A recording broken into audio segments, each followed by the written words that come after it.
be a different sort of video than I've ever done on my channel before.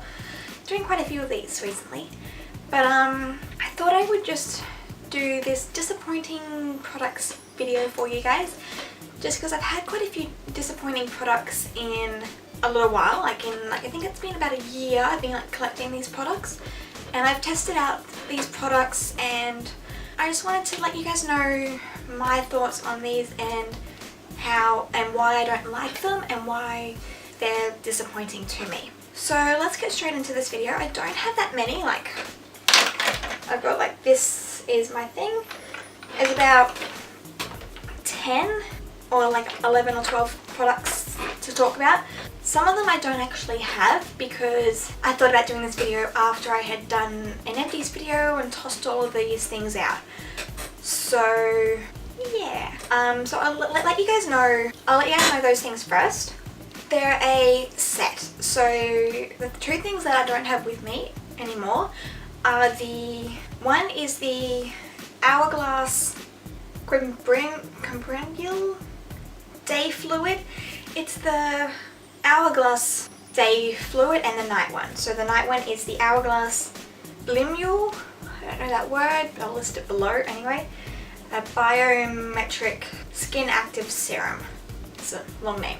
So the day cream had SPF in it. I didn't see, like, with these two products, I didn't see any difference in my skin. Like, my skin was still the same. It didn't flare up or anything. It just looked the same. And so I feel like they didn't do anything for my skin. But I do have I have normal combination skin. Oily in my T-zone, normal everywhere else really. I do have some dry patches. I've got quite a large dry patch here and then around my nose because I blow my nose quite a bit. So I found that those two things, those two moisturizing products did nothing. The serum you had to apply right before you went to bed, and I feel like it did nothing for my skin. Like, maybe if I didn't use them, maybe my skin would be a bit different now than it was then.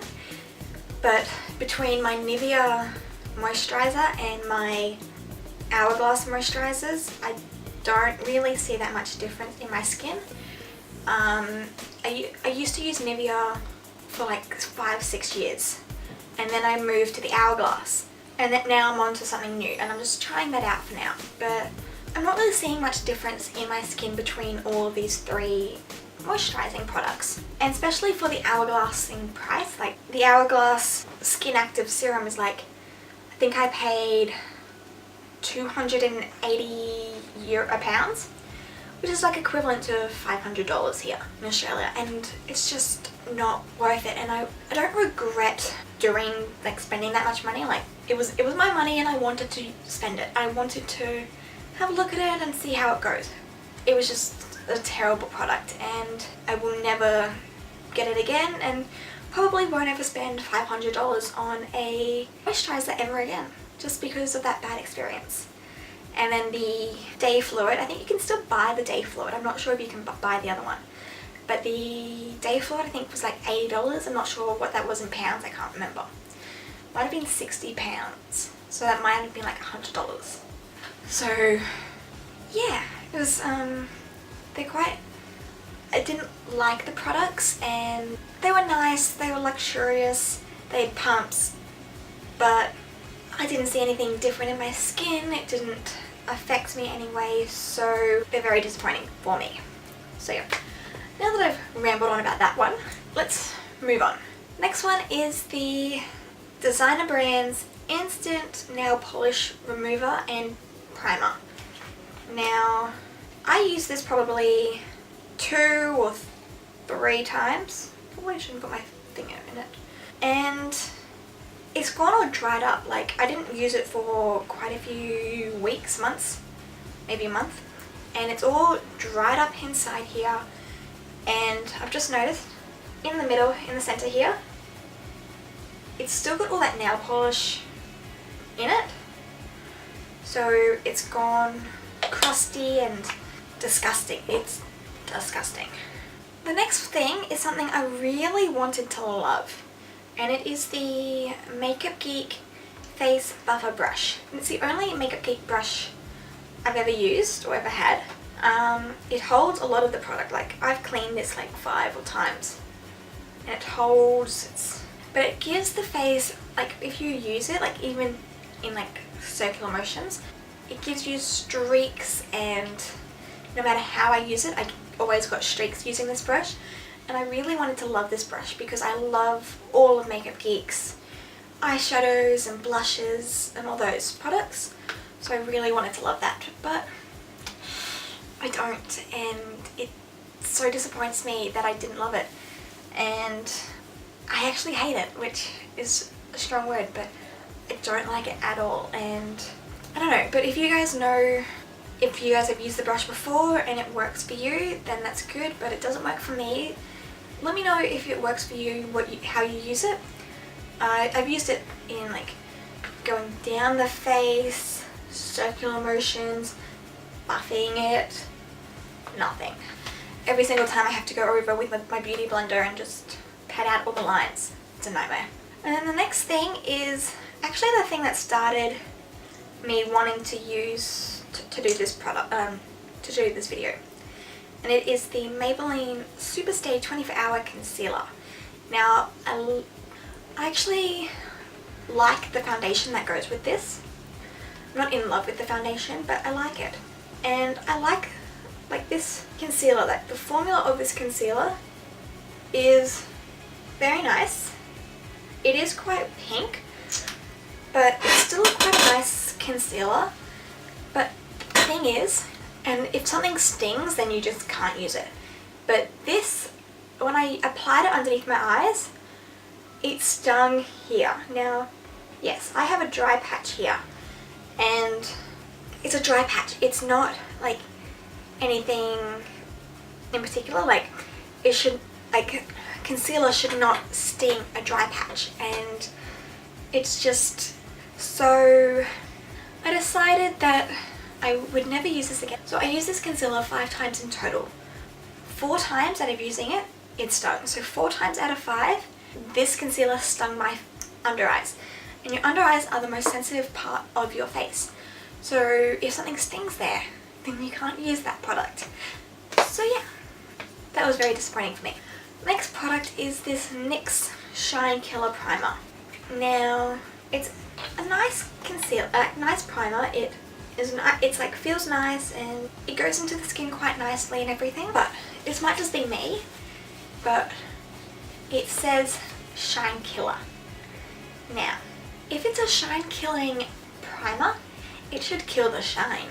But after 2 hours of wearing this primer, my face was more greasy and more shiny than if I was to use no primer. And I'm being completely honest with you, like, it was terrible. And I'm just like, what? It's a shine killing primer. It should kill this shine. But yeah. So, and I used it once and I'm like, no, can't use that anymore. So yeah. Next product is this Kiko Double Glam Eye Pencil. Now, I know Kiko's not a very expensive brand, but if a pencil is like that on your skin, it should be like that underneath your eyes. Even the nude one. Even the nude one is quite pigmented. You might not be able to see it on camera. But underneath the eyes, it's like got nothing. So the pigment underneath in the eye and like the waterline and everything is so not as good as this sort of pigment. Yeah. I'm just like, yep, I'm not going to keep using it. If I don't like something, I like it. If I don't like something, it's not pigmented enough and I don't use it, then I'm not going to use it.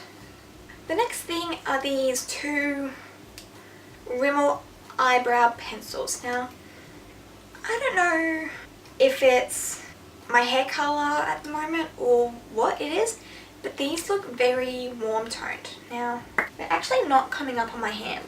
It's like a lot of pressure I'm having to apply, like nothing. And so they're just not worth me keeping. I bought them because I had nothing to fill in my brows when I went over to London and Europe, so I decided to buy them and I don't like them anymore. so I'm not going to use them. So yeah, and then another thing that's not very pigmented is the Maybelline Colour Tattoo 24-hour eye paint thingy. And it might just be because I've had this for quite a long time, but it's not very pigmented and I never really used it that much, so I just, or at all actually, I didn't really use it because purple's not really my colour. But yeah, so I just decided it's not really worth it, and I don't know, I don't really like the colour tattoos. They're just not as pigmented as they should be, seeing as MAC is their competitor with this sort of product, so they should be more pigmented than they are, and they're just not. And it's very hard, and it's very like I can barely put my finger in it, and that's all the colour that goes in. So they're not very creamy, they're not pigmented or anything, so they're kind of disappointing.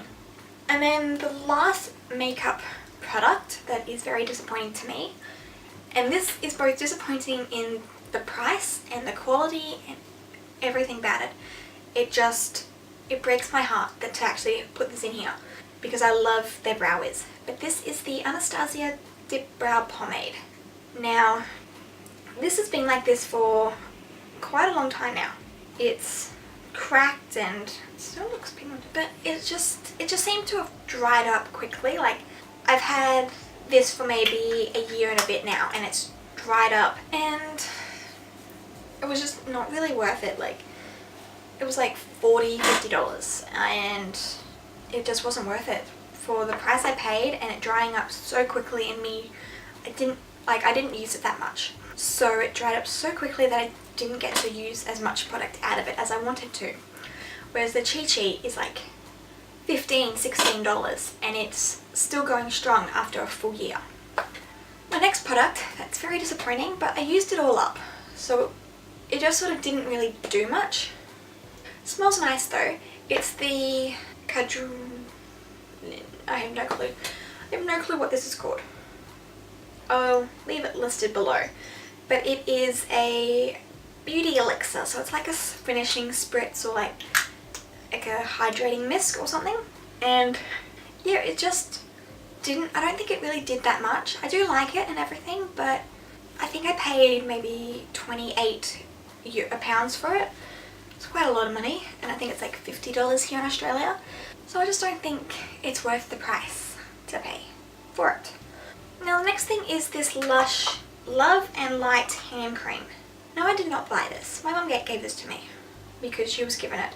But it stinks. Like, I don't know what's in it and why it stinks, but it just stinks terribly. And I don't know, I'm not going to use it. Like, if something stinks, I'm not going to put it on my hands and like smell it throughout the day. So it's very disappointing that it just stinks, because Lush is really great and they don't test on animals. They use like organic products and everything, and it stinks.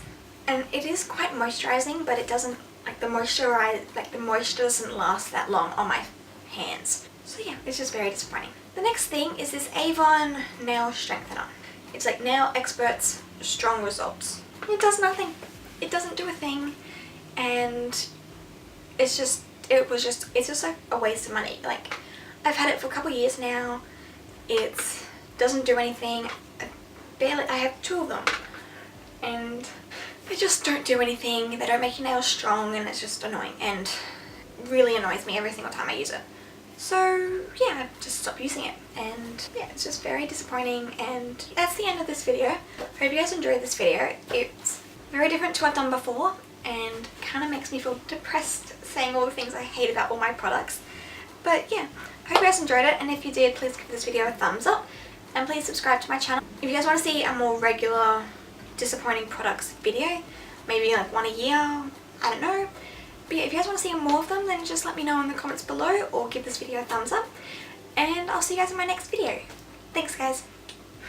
Bye.